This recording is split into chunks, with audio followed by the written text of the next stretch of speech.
Terve! Ihana.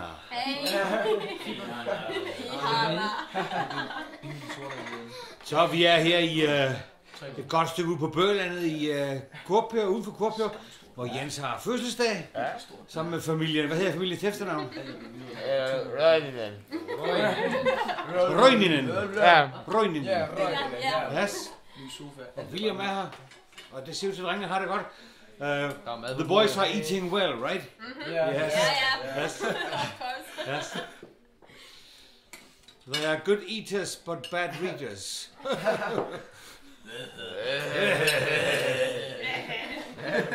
Han har røget i soklen. And Mademoiselle Røgninen. Yes. Rød i soklen. Glasses are the best looking. Rød i soklen. Ja, der er langt. Jyri kan næsten sige, og det er næsten ikke til at komme til livs. Er det 4 søstre? Nej. Veninde derovre. Ja. Okay.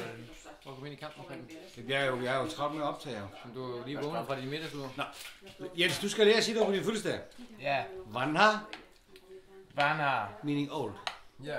Suomilainen, Suomilainen. finsk, Finnish, perinne, tradition. Perinne. Perinne. Vanha Suomila perinne.